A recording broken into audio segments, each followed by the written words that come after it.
Scrappy friends, welcome back to my channel. Today I am playing along with Baby Got Scraps. There are scraps in the box to the side of me, I promise. I'm using Discover and Create from Vicki Boutin. And so before we start, if you're not already a subscriber, don't forget to hit that subscribe button and give the video a thumbs up. If you enjoy the video, please pop a comment to let me know what you liked. And not sure what to say, just pop a scrappy emoji for the sake of engagement. With that all out of the way, let's get scrapping. So I'm going to be doing these photos from the Nashville reunion tour, which I went to with my sister and nieces and sister-in-law in October. I've written the date on the back so don't forget. And there's a couple that I didn't take, which are those and Charles or Chip, but I was there and these are the ones that I took from our seat. I got these from, Charles Eston set up a Facebook group for his fans, and he puts announcements in there and stuff. So these are from what other people posted in that group. So I just, I was there, and these are closer pictures and better pictures than my far away grainy ones, but I'm putting a couple that I took. I'm using this Page Maps sketch. I can't remember what month last year this is from, but if you have a look at pagemaps.com, you'll be able to find it through the archives. So it's got 5 pictures. I think I've printed out more than 5 because I wasn't entirely sure. Oh no, I have printed 5. I had a bit of a which ones to put kind of moment, and there was 6 I wanted, but it looks like I did go narrow down to 5. So that's that. We need some scrap pieces for here and a main back piece. Now this is stitching, so it could be a cut down piece of pattern paper or a pattern paper and a cut down background. I'm not sure yet. So I need to choose my base layer and then get some scraps for the 2.5 square pieces of pattern paper. I love that, but there's a lot of blues in this, so I didn't want to use it. That's a good base background. And other than fussy cutting them, I don't think I'd use that. Right. We're going to do what Shim tells us to do, what Shimel tells us to do. Go with the first thing you see that'll do. That'll fit. Stop looking when you find something. So we're going to do that. I have no idea how I've ended up with 2 sheets. I've got 2 sheets of that, I don't know why. I've obviously clicked it twice by mistake. Or I was thinking of fussy cutting. Ooh. You see, this is what happens when you keep flicking after you've chosen a piece. Oh, we're going to have that one instead.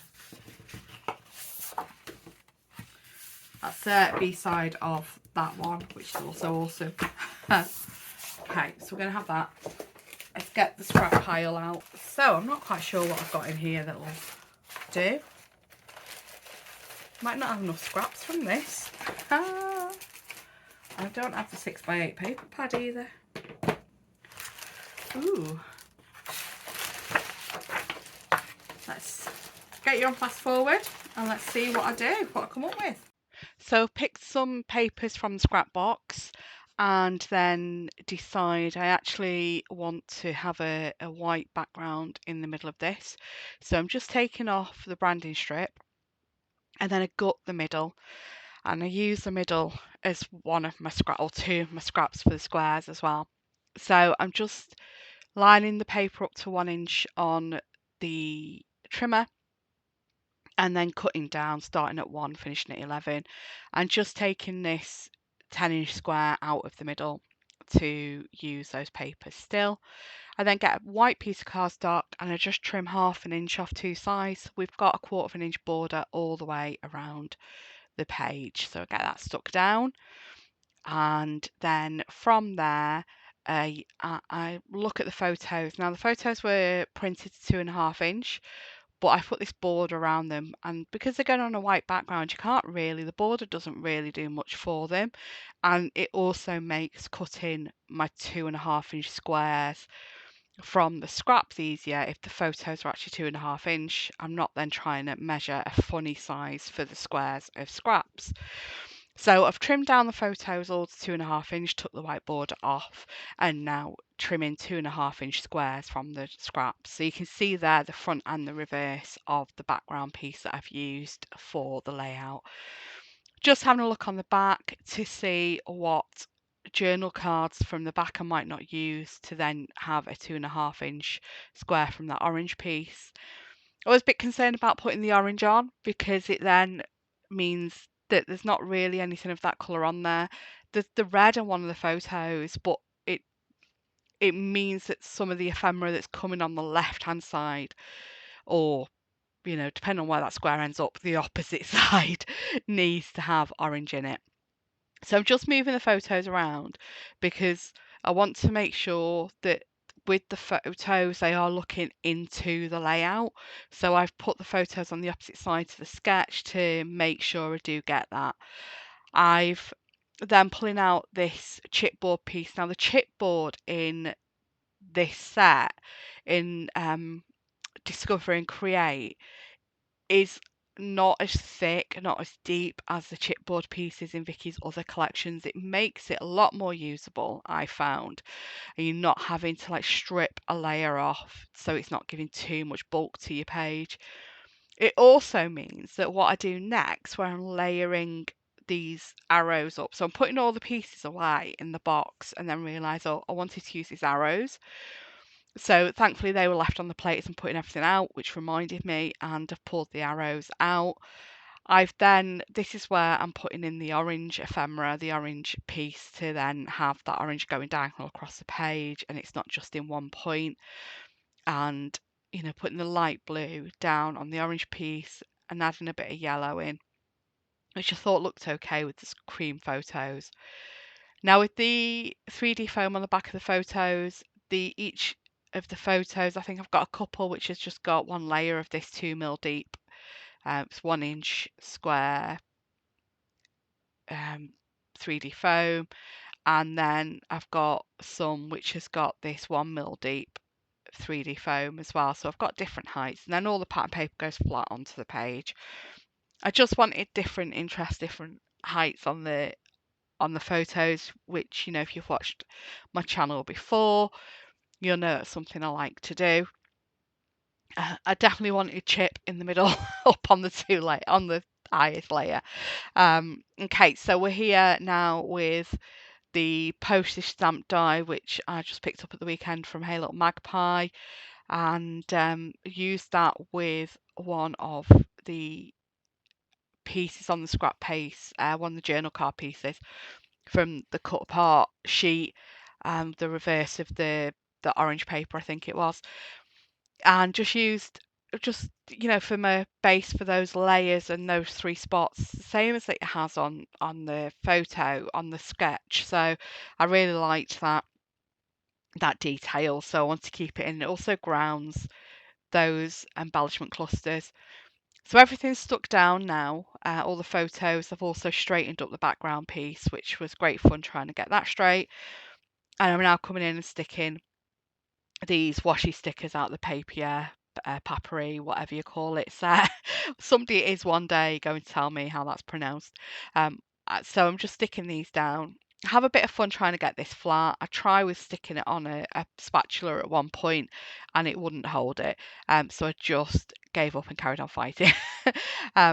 With that postage stamp there, I hadn't stuck it down properly on purpose because I knew I was tucking that piece under, that sticker under, and I wanted to be able to pull it up. So I've stuck it down now. And I'm just using wet glue on the back of these chipboard pieces to get it all stuck down. The arrows do end up slightly different placement to where they were when I first had them on there, going along the leaves, but I really like how that looks. And I hadn't realised I placed them different until coming back to record this. So yeah, just adding that wet glue and getting them stuck down. Oh, I have a bit of a boo-boo with this. I actually drop this. I don't place it quite right. I'm having to slide it over. So thankfully this wet glue dries clear and it's not too bad.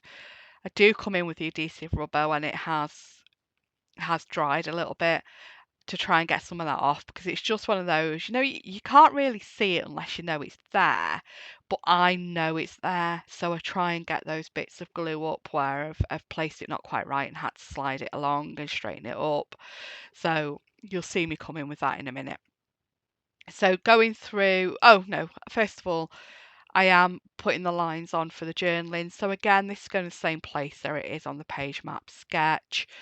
And I like this because where the title is, it's elongating the page, so it's completely left to right with that title, and then that washi sticker and the leaf that's coming out to the right.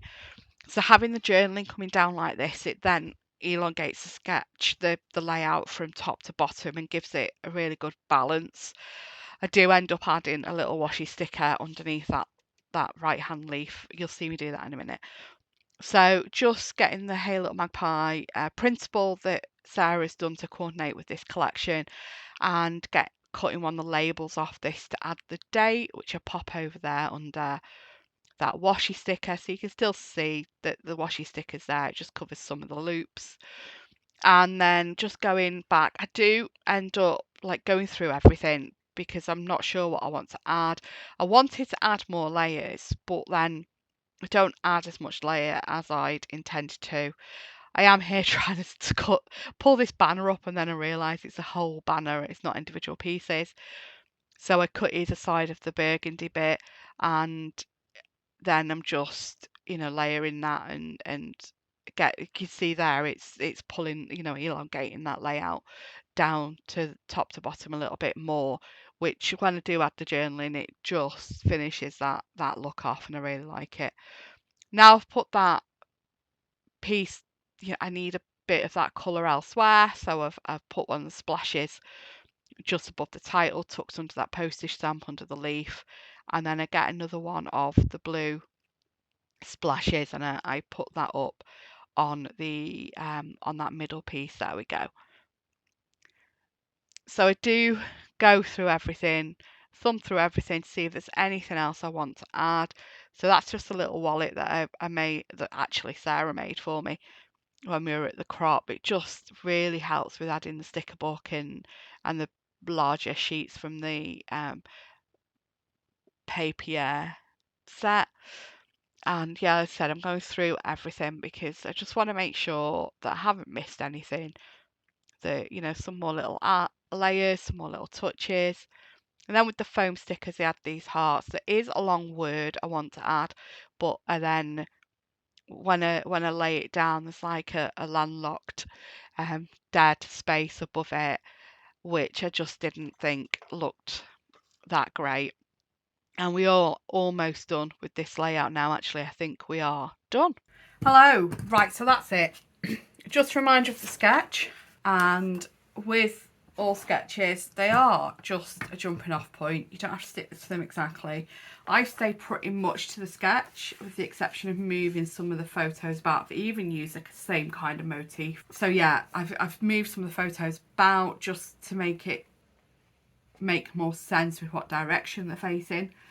Got my title, and instead of the rickrack, I've used this sticker, washi sticker from the papier kit set. Got these big chipboard pieces and the foam thickers, and just some squares of the papers. I've used Hey Little Magpie die for the postage stamp, and another bit of the washi here just to give some splashes of colour. So that's it. Don't forget to check out the description box for the other creatives taking part in the Baby Got Scraps hop today, and I'll see you next time. Bye.